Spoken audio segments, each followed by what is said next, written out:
See,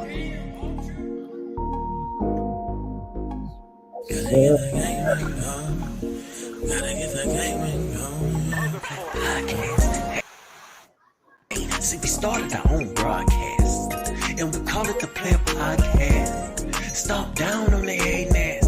Player Podcast. Hey, see, we started our own broadcast, and we call it the Player Podcast. Stop down on the hating ass. Player Podcast. Hey, Player Podcast. Player Podcast. Stop down on the hating ass. Player Podcast. Hey, started our own broadcast, and we call it the Player Podcast. Stop down on the hating ass. Player Podcast. Started our own broadcast, and we call it the Player Podcast. Stop down on the hating ass. Player Podcast. Hey, nigga podcast. Player Podcast. We back on the hating ass. Player Podcast. Hey, Player Podcast. Yeah, nigga. Hey, bro. Hey, Jot. Yo. Hey, Jot. What's going on, man? Hey, I just got another booking while I was on the phone with you, bro. That's dope. Yeah, that'd be dope, running, yeah. man. That'd be running. So, This do you booking recommend it? Yeah, I recommend it, man. It's from Monday. It's another 5-day booking, man. I mean, that's like, honestly, when it comes to like the longer duration trips, that's the best for you because it's less time that you have to. I don't want to rental every day, right? I'd rather 3-day trip, 5-day trip, 7-day trip, or longer. The turnover, I only have to turn over the car one time, so you get to maximize how passive your income is. But another 5-day booking, and it's going on a 5-day tonight, man. God is good, man. Yeah, that's dope, man. That's dope. Yeah, it seemed like ever since you hit the go button on that, it's been running. Yeah, man, it's pretty nice, man. It's pretty. I'm not gonna lie. I'm actually considering picking up another whip. I don't know if I want to stay in the Volkswagen family, if I want to transition to maybe an Audi, like an Audi midsize SUV. Yeah. Get some luxury. Can you charge more for luxury cars? You can, yeah. People with luxury. So, like, I don't know if you consider the Volkswagen a luxury car. I don't know if you would really consider the Audi a luxury car, but people that have like Mercedes, BMW, Teslas, yeah, man, they charge it's called premium. They charge a premium price. Nice. How was your week though? What's going on with you, brother? The week was long, man, and full of just studying, really. Just studying, man, trying to get prepared to make this next move, man. It's looking like something I want to do. So, but yeah, other than that, I've been chilling, bro. Just chilling with the wife and the kids, doing the family thing. Yeah. Consistent, bro. Yeah. So we were supposed to have a guest on here, man. I ain't heard back from him yet. So we can still run with the title though. I titled it "Uncommon Information." Mm-hmm. So I know it's on the fly, but while we do the word of the week, maybe you could think of something that is some uncommon information. You know what I'm saying? Especially if it's useful. Yeah, for sure. So look, here's the word of the week, and this word is not really uncommon to me. I've heard this word a lot, but I don't know if people know exactly what it means. Okay. So let me pull it up real quick. Yeah. I've seen this word. I've heard this word, but I'm gonna be honest with you. I don't really know like the exact. If you ask me like what is serendipity, I think serendipity is a positive word, but I actually don't know what the word's definition truly is. So one of the definitions I found they're all pretty much the same, but this one says the act of finding something valuable or interesting when you're not looking for it. So a form of luck, form of good grace, Yeah. I think I like that definition. I like that. I like when that happens to me. So like I could maybe say, I went to work on Friday and I had a serendipitous day. Would that be right? I really wasn't looking forward to starting my day. Like, man, I'm tired, but actually, getting to work and logging in and starting my day, Yeah, I found it to be how would you say that? Serendipitous? yeah, serendipitous. That's what it sounds right. Serendipitous. Yeah, Had a it's good day, man. Friday was a good day. yeah, yeah. I definitely. Uh, I ain't gonna say I have not had a serendipitous week, but it's been an interesting week. I have came across information that I do appreciate that I now have. Dominique, what's going on, my brother? Okay, sorry. I'm bad with technology. I suck, but I'm here. It's all good, Thank man. you for It's all joining. good. Yeah, we appreciate it, man. Much love, much love. Look, so I wanted you to get into, man, uncommon legal information. Anything you can think of, even if there's a story you can tell to back up what you're saying or go along with whatever you got to say. Um, that's kind of the point I wanted to bring you on for, man, because you have a lot of knowledge that the common man does not. You know what I mean? Okay, okay. So well, first off, let's have you introduce yourself properly. You know what I'm saying? If you want to tell everybody where you from and all that and what you do, that'll give us some little background information, your accomplishments and things like that. I am from Colorado. I'll say that. Um, I do work involving the courts. I won't say my exact title because I don't know how much I can allude to that on social media. But you're aware of what I do without saying it because I sent you the picture. Um, and Yeah. yeah, I have an associate's in criminal justice. I have a bachelor's of applied science in criminal justice and criminology, sociology minor. I actually graduated with honors. I'm a part of a actual National Honor Society.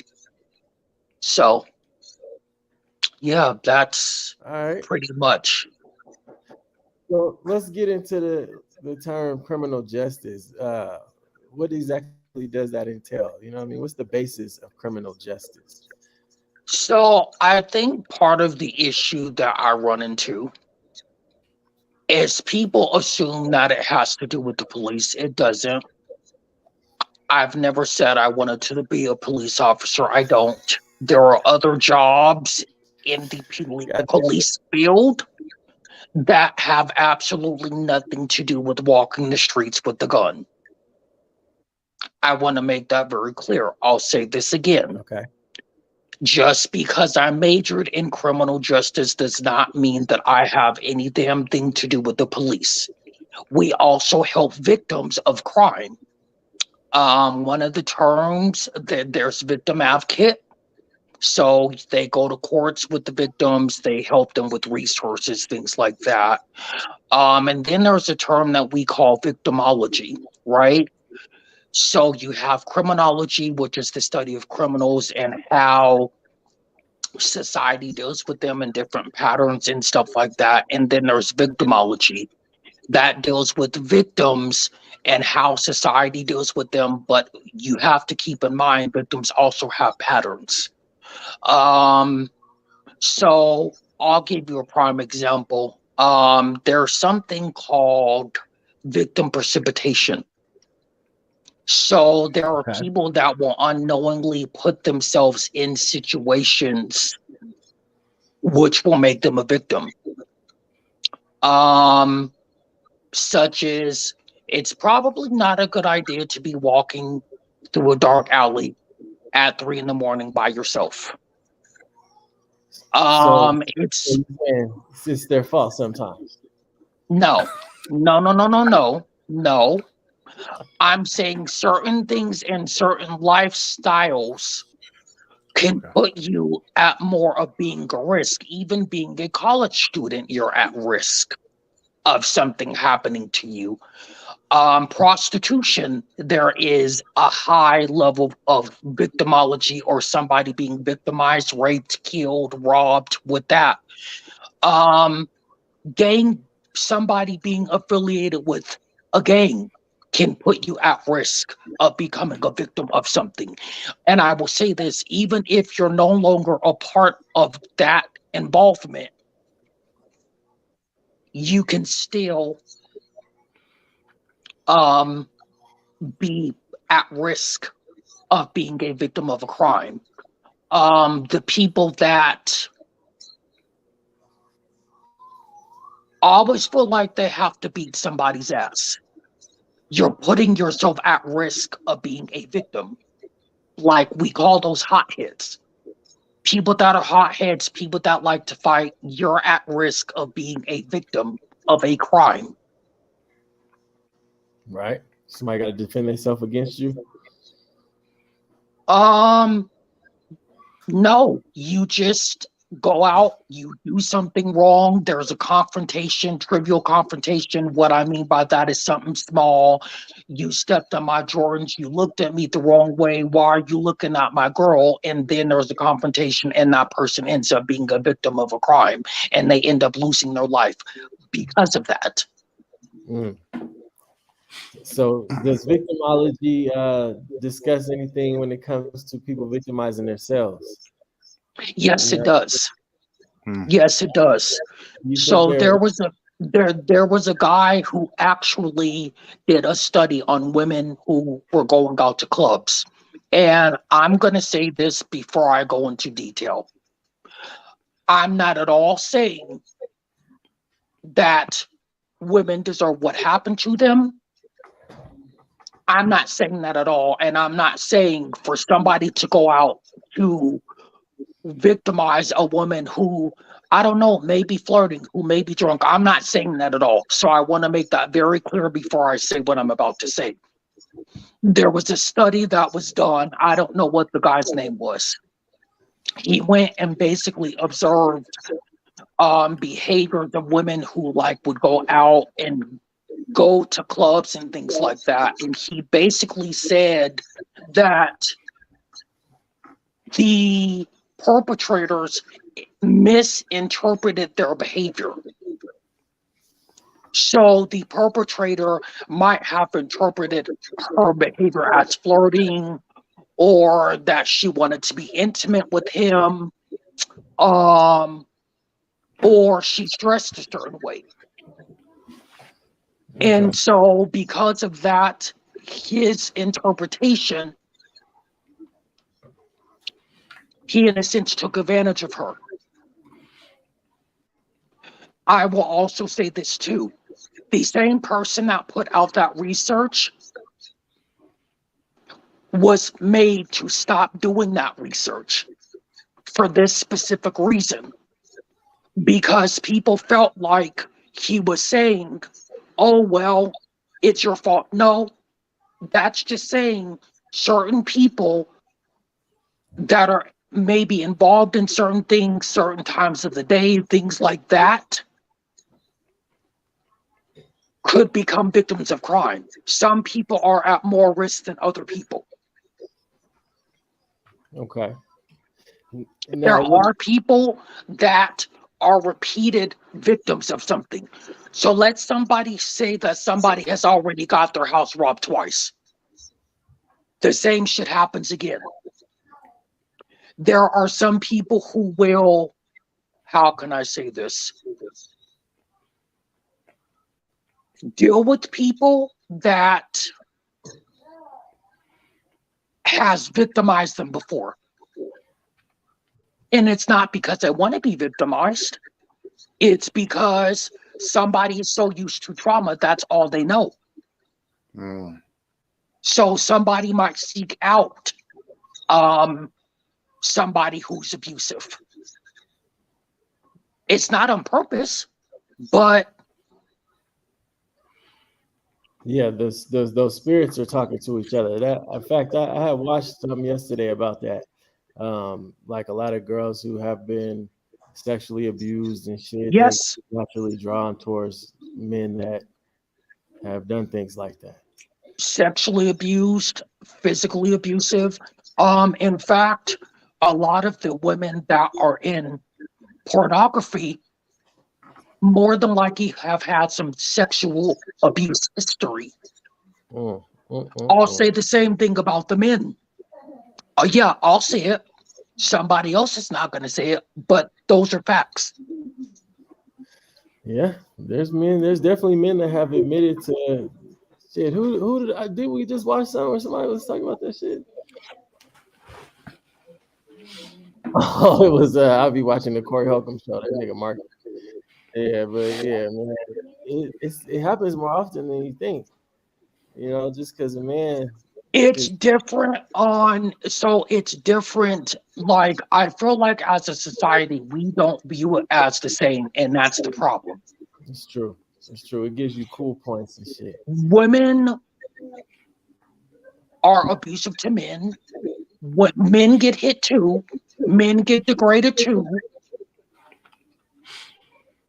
They get hit too. Ain't that the truth?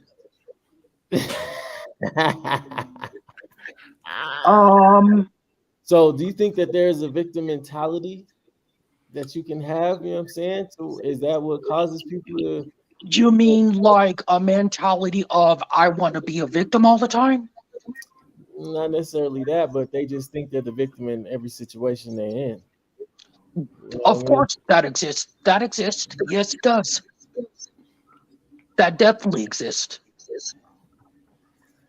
See, that's it's hard because when shit keeps happening to you, you know what I'm saying, you might really feel like a victim now. You know what I'm saying? You keep that's also true. That's true. So you know, I think it's a fine line, man. That rides. Yeah, it's a very fine line. It's a very fine line. I guess another prime example would be, so like, say you go Christmas shopping. You wouldn't leave $300 worth of Christmas gifts inside of your car where people can see it, would you? Definitely not. In a shopping parking lot? No. Definitely not. Yeah, so that's kind of drawing the attention that you claim you don't want. Yeah. Yeah, that's kind of that we call that victim facilitation. So a person is facilitating their own victimization. It's not on purpose, but what's going on? What's going on? He said my cousin is going through that right now due to her being molested when she was younger. She's attracted to abusive men. God damn. So this is what I will tell you. That's them spirits, nigga. She needs to get therapy. She has to do the work. It can be fixed. Because there's a theory, and I forgot the theory because I minored in sociology. There were so many theories, it was ridiculous. But it basically says anything that's learned can be unlearned. Yeah, definitely.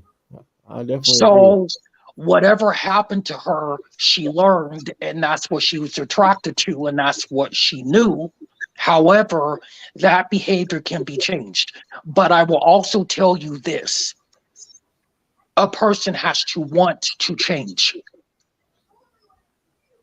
A person has to want the help. Yeah, real talk. Real talk.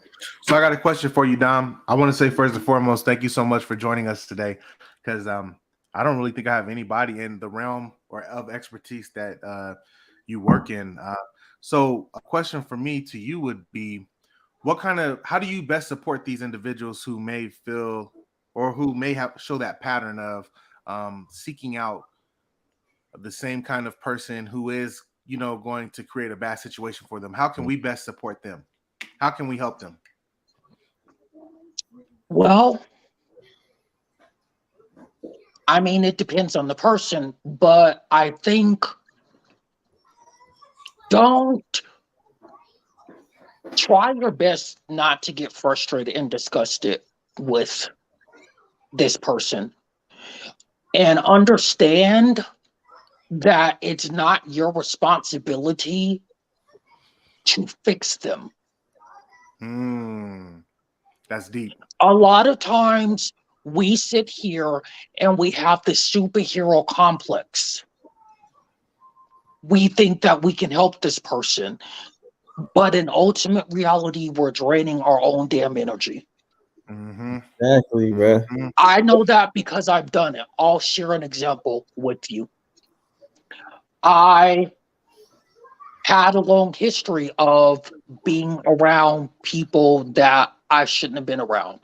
I didn't have the luxury of living at home with my parents or parent where they paid for everything. I was paying my own rent, my own lights, my own everything. Might not have been the best situation, might have had to sit on the floor because there was no furniture way back then, and I was 18 or 19, right? So I was also in school. The people that I was around were not, I guess, supportive, but also didn't understand what it took to get to school, to go to school. Mm. And I had a scholarship where they would have paid for 4 years of school. And they would have been giving you checks as well. Ooh, That was gone yeah, because I was around the wrong people. real talk. Some of them called me old because I would go to bed at 9 and kick them out of my house. Well, I'm damn sure old. I'll give you another prime example. At 8. I Look, used to, look at this comment. I think this goes right in line with what you're saying. What's up, Tamara? Where you been at, girl? But look, she said knowledge itself assists with this. Understanding that we are not our experiences matters. Majority of us feel powerless and then we act that way. And then she followed up and said, we don't know how strong our minds are as a whole, nor do we understand how they work. If we did, we'd use thought conditioning on ourselves more. I would 100% agree. So to the example the other example I have, I used to always feel the need to allow people to stay with me. That was a way that I guess got friends, and I used to whether be around people, whether they were bad or disrespectful to me, than want to be by myself. So this person caused me to lose everything. I had a whole closet full of shoes, whole closet full of clothes, nice furniture. Wasn't as nice as things are now, but everything. Now, do you think this is a consequence of lack of knowledge itself? You feel like you needed to be around people, or was that an insecurity? You don't want to be alone, or where do you think that stemmed from? All of the above. Yeah. And I think it also could have been possibly trauma related. So, but I lost everything. They didn't help me at all. I had to fend for myself. No, this person didn't pay rent. This person didn't have a job, nothing. And then it ended up being people being in my house that I didn't want there. Things going in my house that I did not want. So I feel like a lot of times too, people will try to come up in your house, when they see you doing better than them. You think they can do whatever they want, bring whoever, whatever to your house and do things with them, smoke cigarettes in your house, drink, maybe even it could be as simple as walking on your carpet with their shoes when you've asked them not to. See? So my thing is, I said that to say this, people's energy, like now I'm very big on energy because I don't want certain people around me. I don't want certain behaviors around me. Yeah. And so now I know, if I don't want certain things going down in my house, it's my house. I can tell you that. And if you don't like it, you can dismiss yourself. That's fine with me.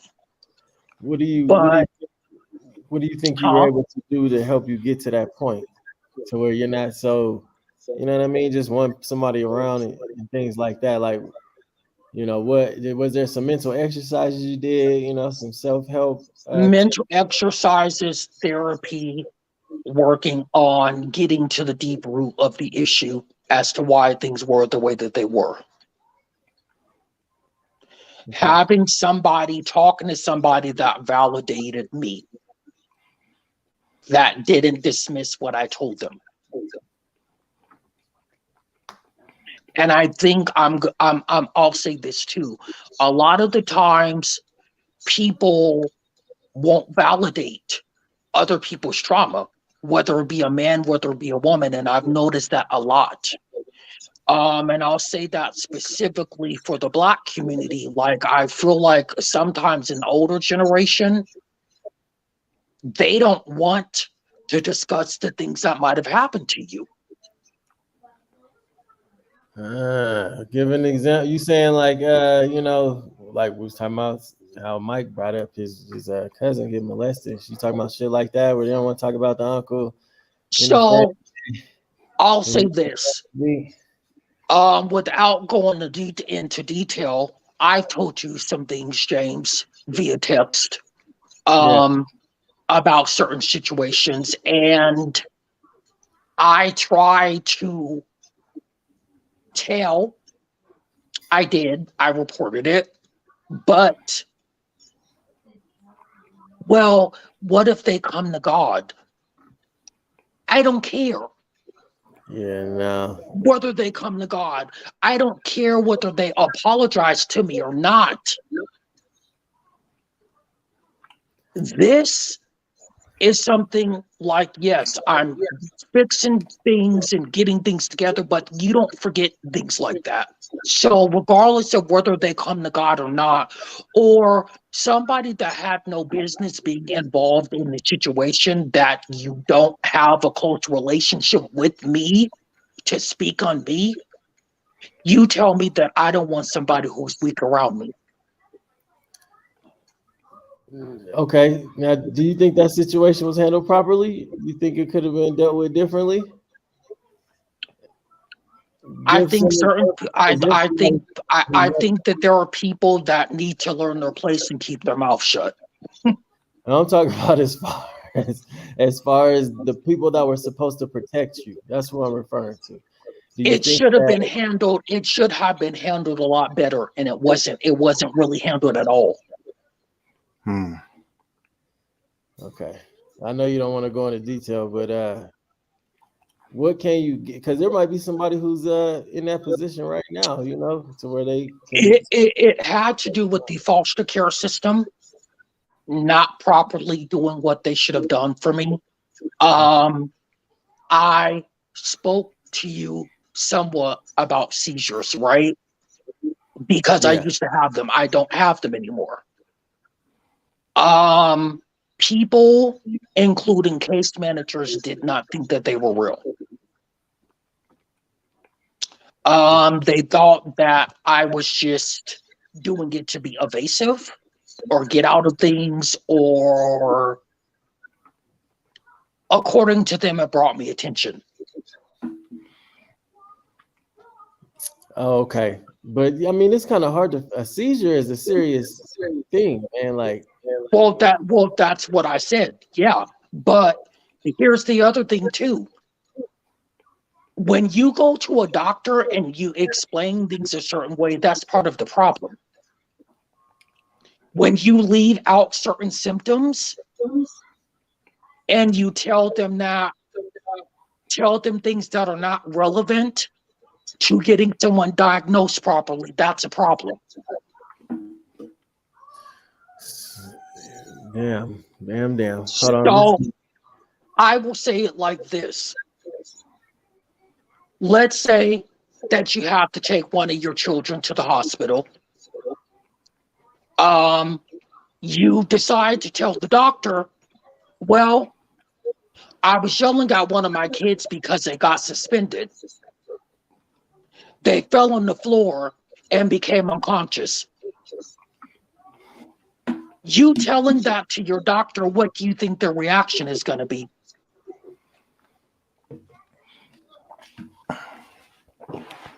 So you saying, so all right, something happened like that, right? This week, one of my kids, man, we put up some new fans, and these badass kids, man, got the fan on full blast. They climbing and jumping off shit, and one of them then got their head split open by the fan, blood everywhere. You know what I'm saying? I mean, it was an ugly scene. But I guess I didn't go to the doctor. My wife took my daughter the next day, and she said he was kind of like, "Why you ain't bring her yesterday? You talking like that? Like why you ain't right away?" I mean, shit.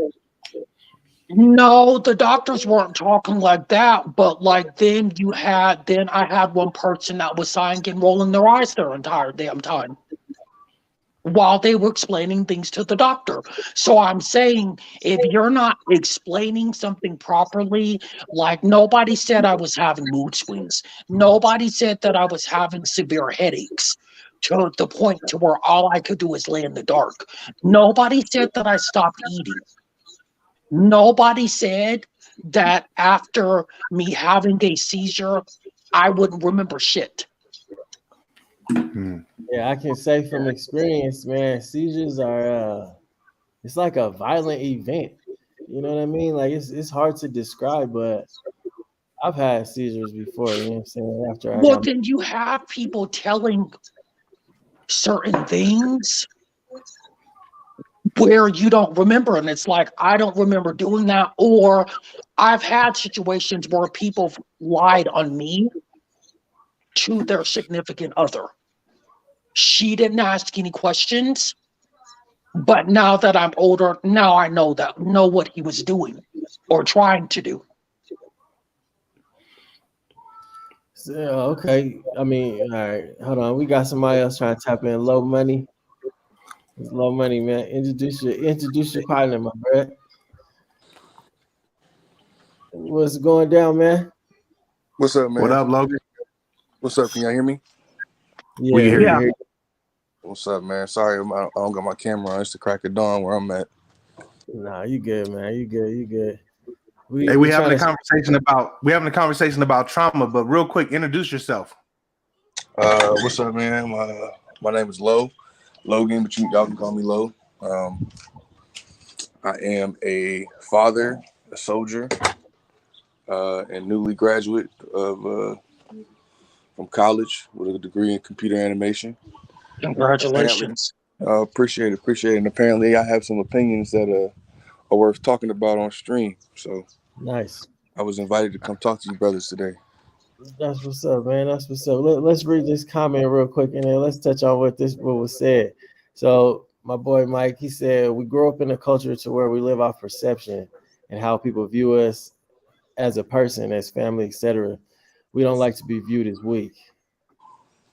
I agree. Especially when you got people behind you, man, that you're protecting and taking care of. You know what I'm saying? But I'm also going to say this too. That's also something we were taught.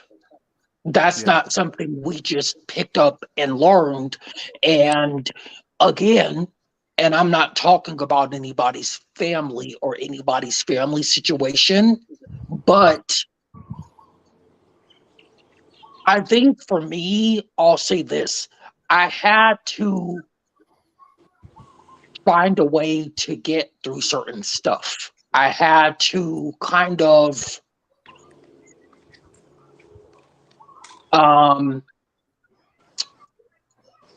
in a sense, in certain situations, fake a smile. I couldn't speak about certain things. So I think, yeah, we want to be viewed in a certain way, or we don't want to be perceived as weak, but I also feel like that's something that we were taught. And then that was taught to us, and then we pass it on to other people. I mean, I guess I can agree with that because we all do have weak points and weaknesses. You know what I'm saying? And sometimes they just you're attacked in your weak spot. You know what I mean? Shit happens, man. Hey, Lo, what's your perspective on this comment? What do you think about us and how we don't want to be viewed as weak as men? Let's talk about African American men that don't want to be viewed as weak. What are your thoughts? I think my thoughts are no man wants to be viewed as weak, especially in the circles where he's in work circles and family circles where he's supposed to be like, you know, competent and strong. I think conversations like this and circles like this are extremely important for men. I tell, especially black men, I tell all my friends that I have, I'm like, yo, listen, man, your family and your job doesn't care about any of the, I know it sounds kind of harsh, but they don't care about any of the things that we're going through. They don't care. And it's not their job to care. But these circles right here are extremely important. Because this is where we can get told we can be vulnerable with each other, and you know we can kind of work those things out, you know, and we're gonna get the real. Like we're gonna tell each other and be honest. Like, hey man, I need you to tighten up. These things aren't, you know, this is not as bad as you think it is. Or we're gonna be able to be vulnerable with each other. Say, hey man, I'm sorry that happened to you. If you need anything, I'm here. You see what I'm saying? So that's kind of what I think. One thing we learn really, really quickly as men is that the world doesn't owe us understanding. It doesn't. That doesn't mean that we don't deserve a safe space to be able to express ourselves. And so then that's the other thing too. I think as men, we need to tell each other like, hey, I'm sorry that happened to you, instead of toughen up. Like, and I think that saying that is better than, well, it's, I guess you need to toughen up. It's not as bad as you think. May not be meant to be harmful. You may not mean it that way. You may be underneath the surface trying to say, I'm sorry that happened to you. I'm here if you need to talk, but that's not how it came across. So if you can be vulnerable and say, well, hey, I'm sorry that happened to you. I'm here if you need to talk. That's better. And I think that shows a strong point as a man, like being able to be vulnerable, but also saying, hey, you didn't deserve that, or I'm sorry that happened to you. I think that I'll give an example, because we know I think we as men get told, like, you know, especially in this day and age, that everybody's special and everybody deserves a trophy. I'll give you an example. Like, so when I'm talking to Eric and we're having a conversation, he gonna let me know. He's gonna be like, yo man, listen, I'm gonna need you to, like, this is not what you think it is. You need to be more grateful. Or he's gonna say, hey man, listen, that's rough. He gonna keep it real with me. And he gonna tell me when I need to stop, you know, being a little wuss about the situation, you know what I'm saying, and man up. Or he's gonna tell me, and that's having a trusted friend and being able to, if you got somebody that's always crying about nothing, then which I'd rather have somebody that will tell me like how it is, instead of telling me what I want to hear, because sometimes I may actually not be in my right space, and I may be, I guess, making a mountain out of a molehill, as they say. So I would definitely agree, because it's not always about being told what you need to hear or being a yes person. And I think that a lot of times people run into issues because somebody has always told them yes. And then when you're told no, or this isn't right, or this is not what you think it is, then it presents an issue. Agreed. So I definitely agree with you. Yeah. That shit was powerful, especially when Lo, you said the world don't owe you no understanding. God damn. You feel me? That's why I don't do that. I don't do it. The people that I don't truly know, nigga, don't worry about what's wrong with me. You know what I'm saying? If I don't feel like talking, I just don't feel like talking. It's not your business. You're not in my world like that. Right. You're just in this portion of my life. That's it. At this job. Well, that's good, James. That goes back to what I was saying. So apparently, this person's family member had told them that I had disclosed some things to her, and I know that based on the way that this person came at me. And so it's like, I don't know you like that. I'm not around you like that. I haven't spoken to you in I don't know how many years or decades. Don't come talking to me like that. I'm not your child. I'm not related to you. I know my place and you need to stay in yours. Yeah, right. That sensitive information is for those who are sensitive to my well-being and shit like that. You know what I'm saying? It's just not for everybody. Like you said, there's people that be happy that you down. You know what I mean? And that's one real reason why I cut it down at work, man. I ain't talking to nobody. Now, last week, I don't even think I spoke to even one person. Hey, yo, Jot. Hey, Jot. Hey, Jot. Yo, I wanted to pivot the conversation because I know we had titled it "Uncommon Information," and we wanted to tap into your expertise, Dom, with regards to the. I will give you I will give you an example. So there was. Okay, let me dig back into the archives for a second. So, there were situations where women who were, I think the proper term is Native American. Sorry if I offended anybody. Where they were getting sexually assaulted on the reservations. So there are 2 Supreme Court cases because people talk about double jeopardy, which means you can't be charged twice for the same crime, right? Mm-hmm. Right. So there was a Supreme Court case, I think it was called Oklahoma v. McGirt, which was decided in 2020. Long story short, there was a guy that pretty much assaulted his wife's or somebody's grandchild that was a 4-year-old, right? And he couldn't be prosecuted by the states because it occurred on a reservation, right? That makes sense. The eastern half of Oklahoma was never disestablished. So there are tribes in the eastern half of Oklahoma that are still Indian country. Congress is the only entity that can disestablish a tribe. Let's make that clear. So he ended up being prosecuted federally because it's federal territory. However, there was another case where something happened, where somebody who did not live on a reservation assaulted somebody on a reservation and tried to say that, well, you can't prosecute me. I don't live on a reservation. Yes, they can. And they sure did.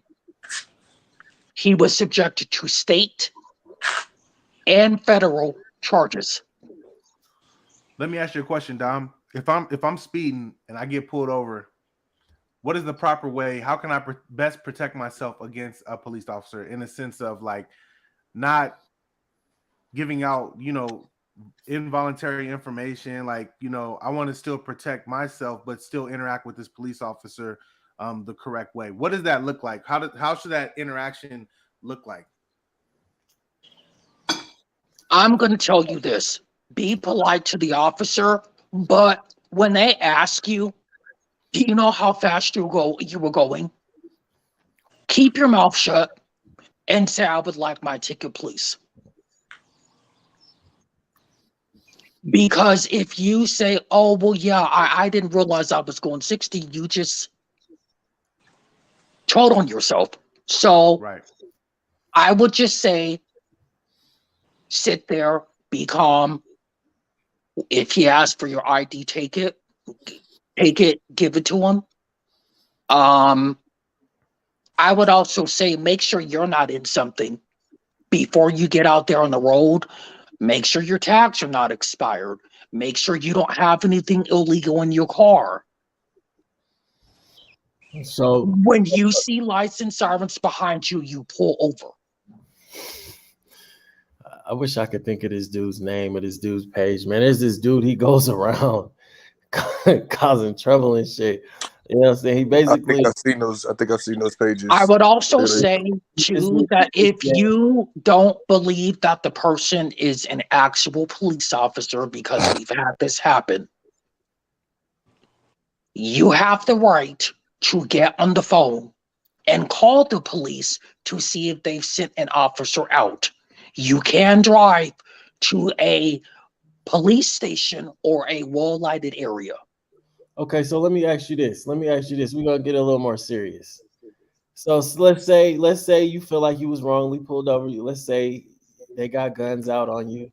Let's say you scared. Let's say you got a gun. When are you allowed to protect yourself? Because it seems like you got to just sit there and get killed if they feel like it's your time to die. You know what I'm saying? So where is the line that they need to cross for somebody to pop their ass? You don't pull out a gun and a police officer. However, I will go a little bit back to 2020 with the whole situation with Breonna Taylor, because a lot of people are unaware of the whole circumstance. And listening to what Candace Owens said kind of pissed me off a little bit. So She be trolling. there is in Kentucky, I believe, something called Stand Your Ground, which any place you have the right to be, you can use lethal force. It's not like Make My Day Law in Colorado, and I will explain the difference between the two in just Colorado a has a second. Make My Day law. So Make My Day is different than Stand Your Ground. Explain the difference. Make My Day, specific, for example, in Colorado, if you feel like you're in adamant danger and the person crosses the threshold of your house, so that means they walk through that front door, you can use lethal force. You do not have to retreat, which means you do not have to try to run away. This does not apply to your car. This does not apply to somebody that's in jail. This does not apply if you're sleeping in your car. This doesn't apply if you're sleeping in your shed. When I say cross the threshold of your house, you walk through my front door. Okay, so Stand what about the law that says your car is an extension of your home? There's a law where you can pretty much be armed in your car. Now, I don't know the specifics of like protecting yourself and somebody else, but I would assume that if you're doing something in the defense of somebody else, you're correct. However, you can, as long as you have a concealed carry license to carry. But this is the other thing. So back to what I was saying. There was actually a case where a guy saw someone trying to break into his car. He shot and killed him. You cannot do that. He tried to use the Make My Day law. It does not apply. Where was the car? It was either parked on the street or it was parked in the driveway. Damn. Yeah. What if it's in the garage though? Because look, if I catch you in my garage, well, there was a situation where there were some kids. I'm sure you heard about this because this was in Green Valley Ranch a couple of years ago, where there were kids climbing over this guy's fence and they were stealing his marijuana plants. He shot and killed them. You can't do that either. So the backyard doesn't count. It has to be inside your home. Inside your house. What is stand your ground now? Tell me what stand your ground is. So, like within the Trayvon Martin case, and I'll get to the Breonna Taylor case in a second, that's basically anywhere you have the right to be. If you feel threatened or your life is in danger, you can use deadly force. Whether that be in your car, your garage, your job, wherever.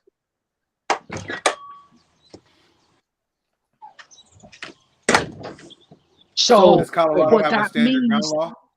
No, they don't. No, we have made my day. Okay.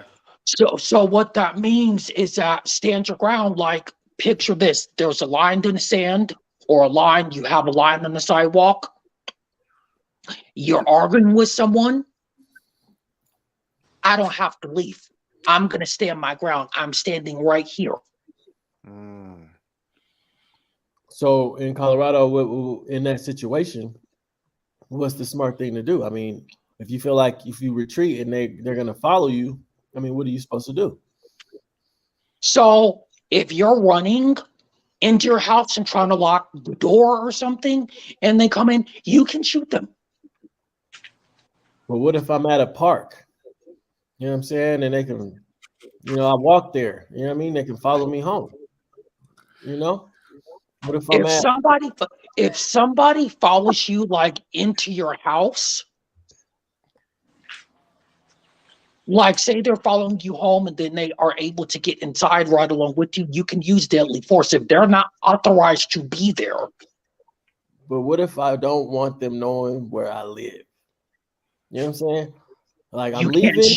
You can't shoot them. I'm gonna create space. So I have to let them follow me all the way home before I can let them know I don't want them to follow me. Outside of telling them, because if once you say something so many times, you got to do something about it. You know what I mean? So it's like, at what point? I say you get away as fast as you can. Now, I will say if you feel like your life is in that much danger and they're trying to attack you, you can use deadly force. Okay. Well, there is a point. And what point? But there has to, but keep in mind, reasonable. Did you feel like this person was an adamant threat? Did you feel like if I didn't do something, this was going to happen? Prove that. Yeah. Otherwise, if somebody's just talking shit and saying, I'm going to follow you home, and you shoot them, then you're shit out of luck. Sorry. I want to chime in here. I think that what we're talking about is the difference between principles and laws. Like my principles might not always line up with the laws. I'll give you an example. Like if anybody does anything to my children, like on principle, I will gladly sit. You know what I'm saying? I will gladly sit and put away in defense of my children and my family. You see what I'm saying? Yeah, and you have that right to do that. That's correct. But you see what I'm saying though? Like, so I think that the question should be is where are my principles and how far do they align with those laws? We pay lawyers for that. Pay a lawyer, keep bail money if you need it. You feel what I'm saying? Mm-hmm. Like, because it's like the laws they're constantly changing. The law is very, very precise and very, very, what's the word? Very deep, very intricate. Mm-hmm. Then you got to go in there and you prove it. We pay people for that. You see what I'm saying? So like, I think it's a principle thing. Like if you can handle somebody getting in your face and telling you and threatening you, and you don't think it's that serious, and you feel like you can walk away, or if you feel threatened, then as a man, I believe, this is my personal opinion, as a man, if they have the means to be able to carry out said threat, then I have the right to be able to defend myself. And whatever happens after that, we're gonna have to let the law handle that, because that's what they're there for. Mm-hmm. Mm-hmm. You're absolutely correct. There's a principle thing that steps in between that. So we have to understand, like, okay, we say we about that life. I'm not gonna let no cop, no man, or whatever disrespect me. Okay, when the time comes and we have to stand on that, are we willing to be able to face those consequences? I think that's the question. I'm glad that you said that. You brought up that point. You brought up a very good point. So I'm in a car and I get pulled over and I feel like that cop is 100% wrong and I don't have a gun on me. I have to do it by principle. I have to do whatever that cop tells me to, because he got a gun. I mean, it just is what it. I mean, if we just break it down, at the end of the day, like what one of my combatives instructors used to tell me, he said, if I pull a gun on you, what are you gonna do? And the answer is whatever you tell me to do. Yeah. I got kids to Yeah. go back to. Because that's the other thing. To your point, people would say if I was in that situation, I would have done this. No, you wouldn't have. Those things You happen say so that in a blink of an now, but you don't know what you would do until you're in that situation, right? I feel like that goes back to what you said. Yeah, When agreed. you're in that situation, then you realize what you're going to do. Man. Can I interject real quick? Logan, Yes. I think because you came in a little bit late, but Dom here, he actually works in the realm of criminal justice, and that's what his degree is in. He has a bachelor's in criminal justice. Okay. So that's why we're talking about these kind of legalities right now. I do want to know real quick, Dom, what's your take on snitching? Oh, good Lord.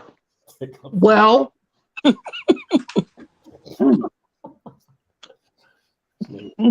I've never been asked this question before. So I feel like a lot of the times people will go out and do things and then take deals. I've seen it. I'll give you an example. So everybody's up here talking about, well, why can't they charge this person and that person in the R. Kelly case? You want to know why? Because the prosecution knew that if they did not give people immunity, they would not have a case. There are certain details they needed to convict R. Kelly. So I feel like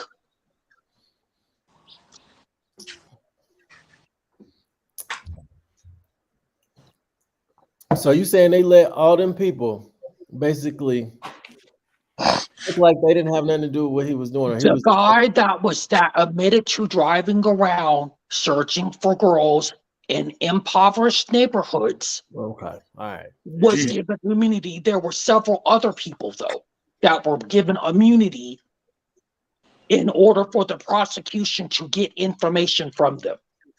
Damn. Terrible. That's the same thing with Tekashi 6ix9ine. Right? So I don't know if anyone was aware of this. He put hits out on people.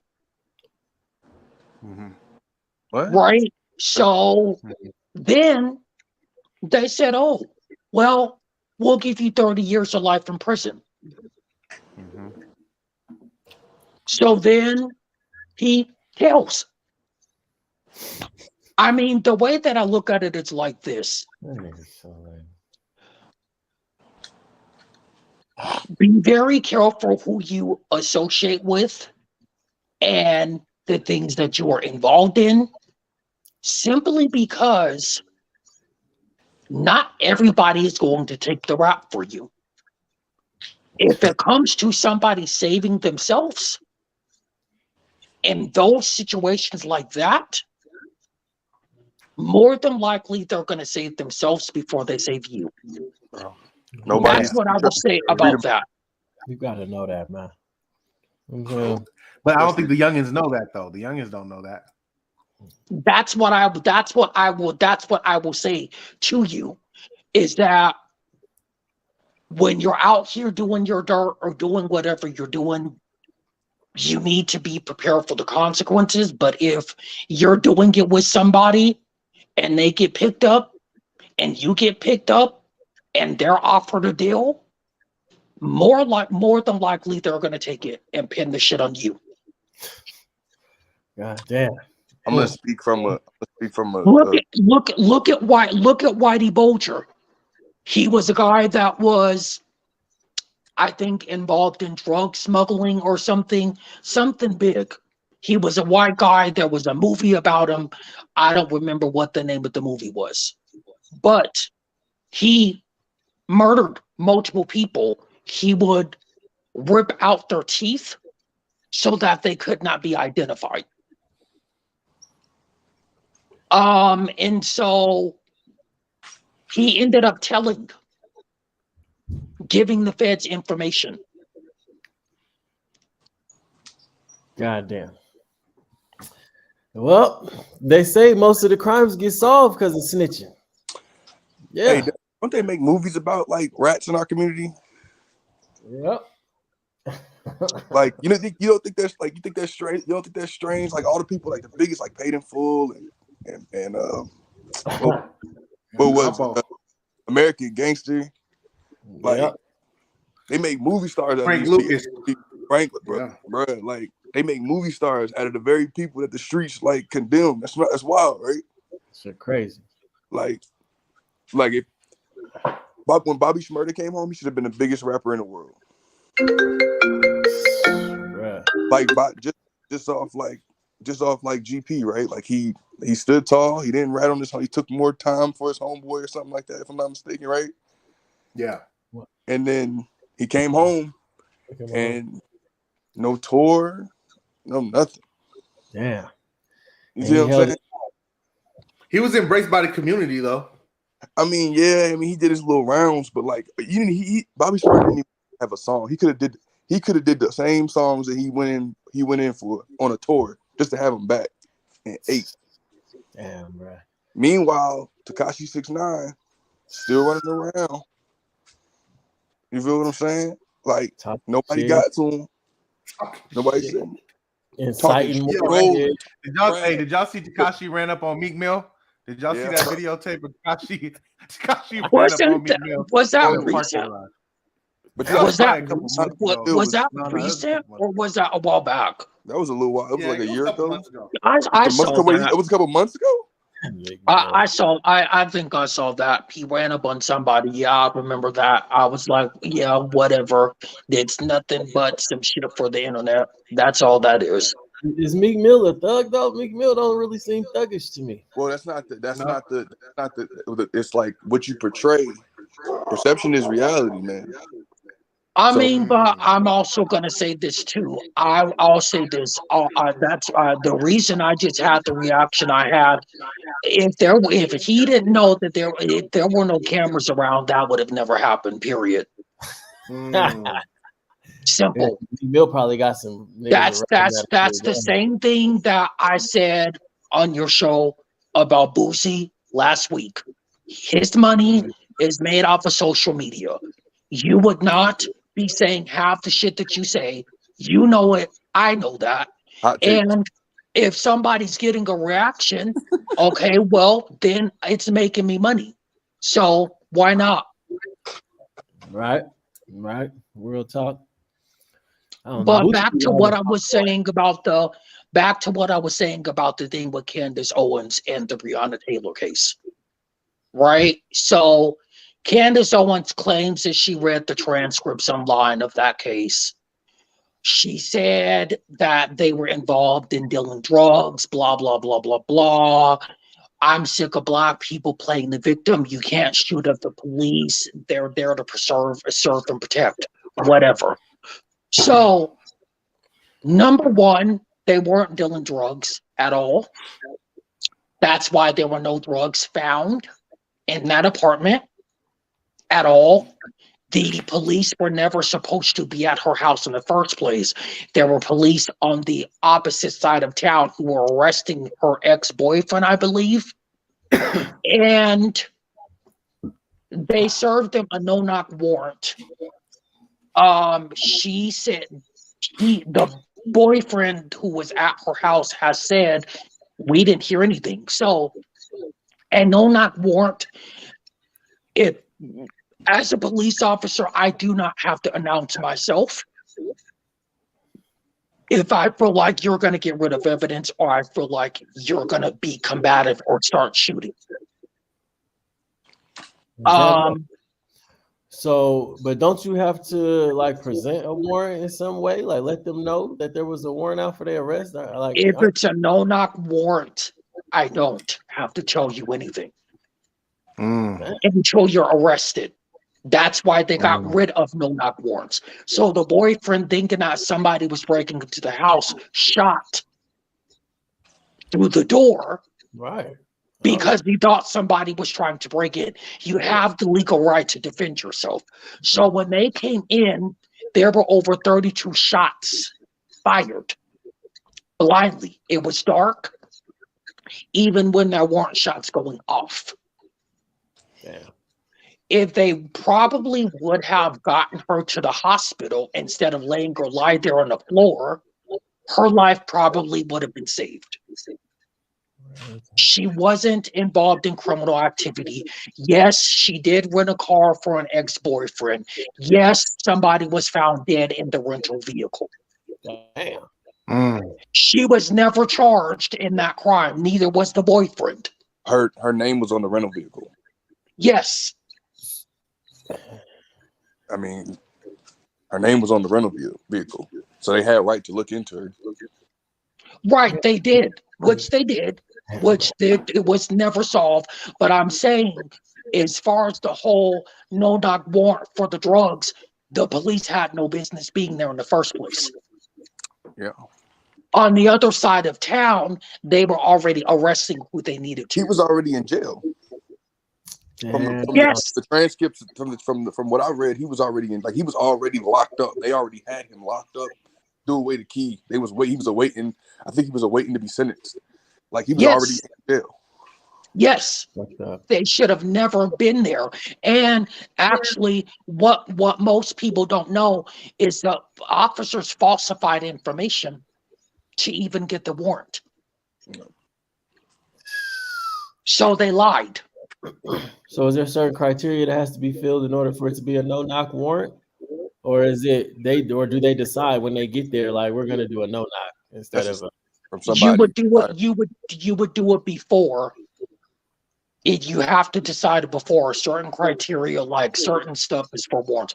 You have to have a warrant in order to, you can't just go in somebody's house and search. I mean, unless it's in plain view, then that's different. But you can't just go in and search somebody's house. Now, if they ask you, can I search your house? And you tell them yes, then that's different. Okay. Damn. But you have to make sure the information on the warrant is correct and accurate and truthful. You sign an affidavit.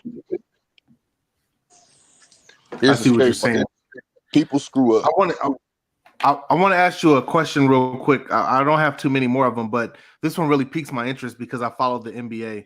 Recently, Ja Morant was in Colorado, in Denver, partying at Shotgun Willie's, and he flashed a gun on his IG Live. He's now suspended indefinitely, pending an investigation. And you may not be able to touch on the investigation because obviously it's ongoing. And I'm not sure if you're privy to the information, but I do want to know, why is there an investigation if I show a gun in an IG Live? Like, what? Right.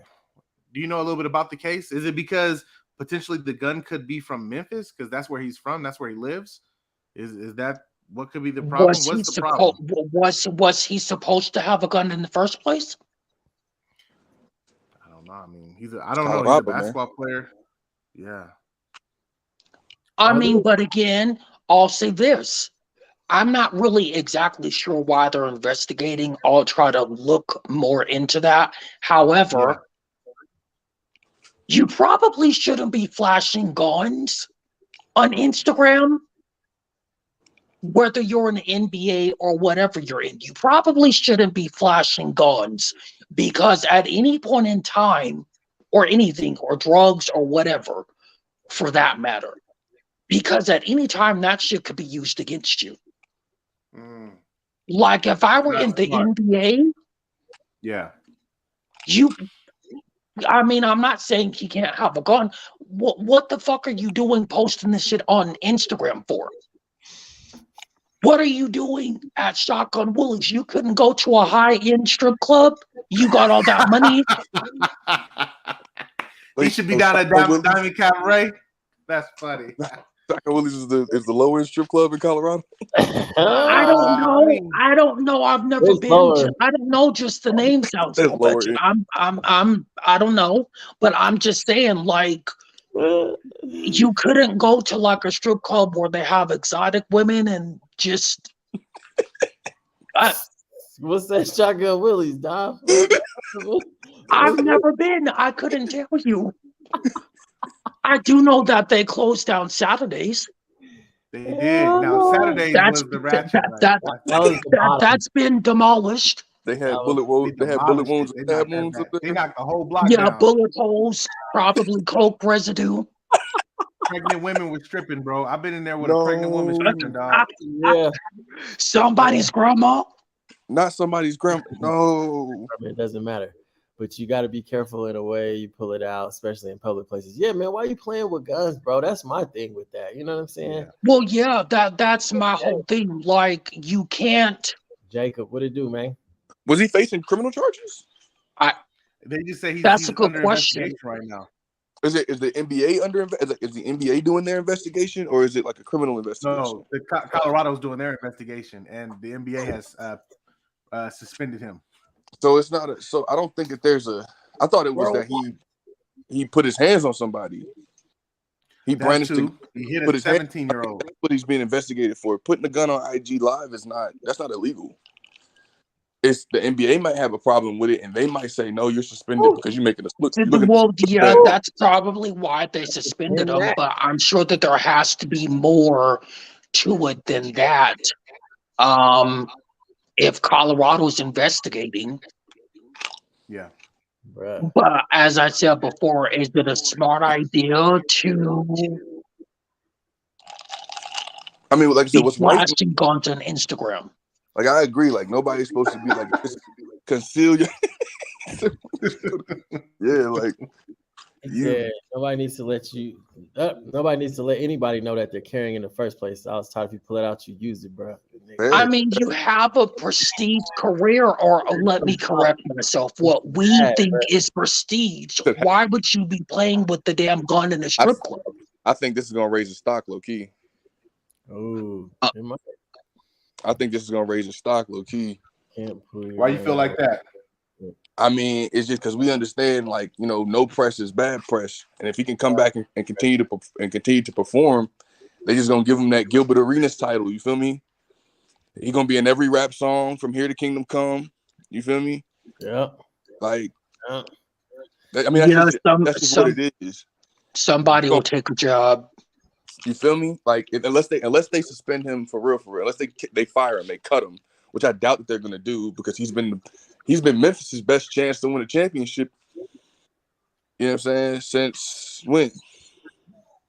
Since they had I forgot Paul Gasol's brother, and then they had a black Tony dude on there. with Tony Allen, and he's been their best chance at it. So it would be a huge loss to Memphis because he's suspended for what, 50 games? Yeah, I thought it was indefinitely. Yeah, I think I saw somewhere where it's like 50 games. He's suspended for 50 games. I mean, like, how many games are really left in the season?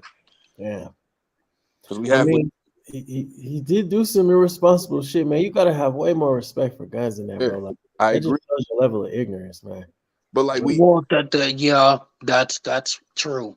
But I think his stock is going to go up, though. I think that he's going to be more popular. He's going to be in every rap song. When he comes back, he's going to be deeply sorry and apologize.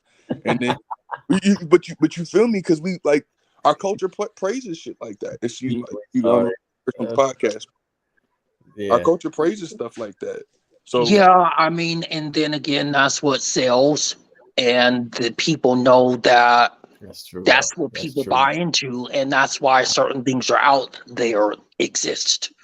That's why we keep seeing the same formula, whether that be NBA, whether that be, I don't know, body types, whether that be different types of music. It sells because these executives are paying very close attention to what people gravitate towards. I think they're kind of tailoring what's available to what they want. I'm gonna have to, cause man, there's a lot of niggas. Let me not. There's a lot of people that make music that have a lot of positive music, bro. Like, and they're just as popular as the people that they, push on us. But we know that negativity sells more than anything. Like, you look at people like, let's do Chance the Rapper and Drake, right? Okay. Chance the Rapper's music is mainly positive, especially now. And I'm a huge fan of Chance the Rapper, but we can't compare the two. And Drake's music isn't very positive. I mean, just keep it $150, especially now with the 21 Savage joint that he did. Drake been talking about killing people for years. It's true. You feel what I'm saying? So like, but that's what sells. That's what sells. That's true, man. You got positivity. Like positivity does not rock. I was gonna say, man, I gotta jump off, man. But this has been a real nice discussion, though. All right, man. Well, y'all gonna keep it going? Yeah, keep it going. Hey, Dom. Hey, it was nice to meet you, brother. Thank you so much for joining me. I really appreciate it. Good meeting you. Yeah. Take care, everybody. Hey, Eric, you have a right. good one. You too. All right, for sure. Yeah, man. It's unfortunate that you're able to say that, man. I really, because there's so much music out here, man, that people ignore. You know what I'm saying? Just because it was pushed on us. You know, it's just, I don't know, man. It's sickening. It's sickening to me because music is like a spiritual thing. You know what I'm saying? What you put in comes out of you. You feel me? So, I don't know. You kind of got to be responsible for yourself in that aspect because, you know. It's nature versus nurture. If you don't know any better, like, I had to have somebody show me better. Like, hey, man, more life than this type of music. Other rappers are doing X, Y, and Z. There's a positive message in some of this music. And then you got to learn. Then you have to learn how to, you know, what is it? Eat what's good and spit out what's not. Right. Right. You know what I mean? Take in, and you got to have your own mind for that, and that takes development and growth. And the masses don't have that. One person can have that, but in mass, it's in short supply. Yeah, I definitely agree.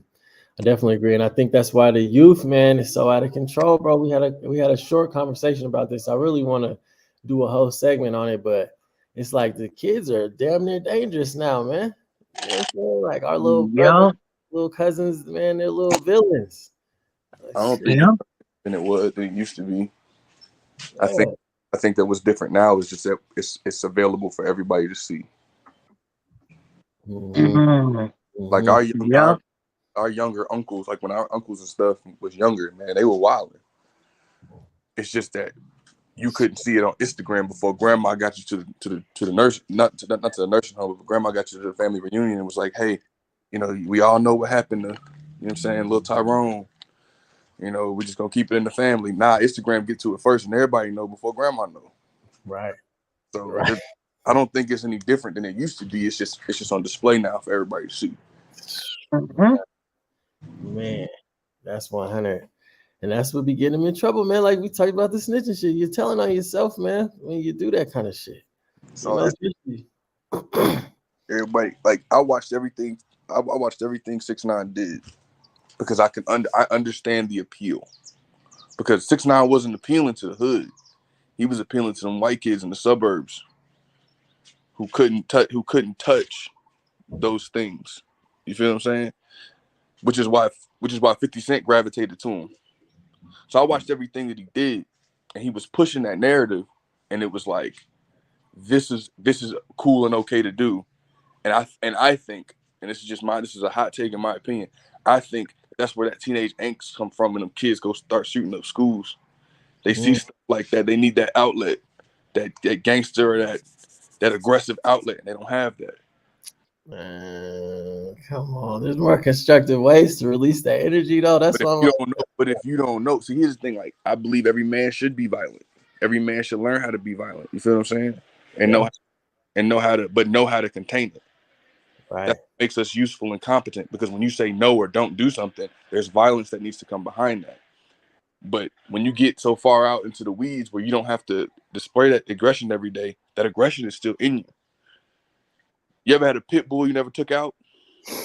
Yeah. You're gonna chew up all your shit, man. Bro, same concept. It's the same concept. So, he's gonna destroy your shit. But what do we do? But even in our communities, like, what do we do? Like, if we get that aggression out, because every day in those inner city situations, when they walk into school, they got to be on guard every day, so they know what that's like. Or even when you get the big homie come through, they get youth football, basketball programs, those things. So we have outlets. Right. You go out in the suburbs, like they got lacrosse and shit. Like, what? Like, what are they doing out there to relieve that aggression? Like, what are they really doing? Right. Mm-hmm. Yeah. That's just my take on it. Jacob said, now it's always been like that. Being white in Park Hill fucking sucked. I got jumped all the fucking time. Oh, gee. As hell, bro. What elementary school did you go to, Jacob? That's funny as shit. Yeah, I mean, you know what? I don't really remember. I do remember you, obviously, but I don't remember a whole lot of white boys running around Park Hill like that. That's funny. Yeah, but I went to a white school. Oh, what happened? I went to a white school from North Carolina. I went to a white school.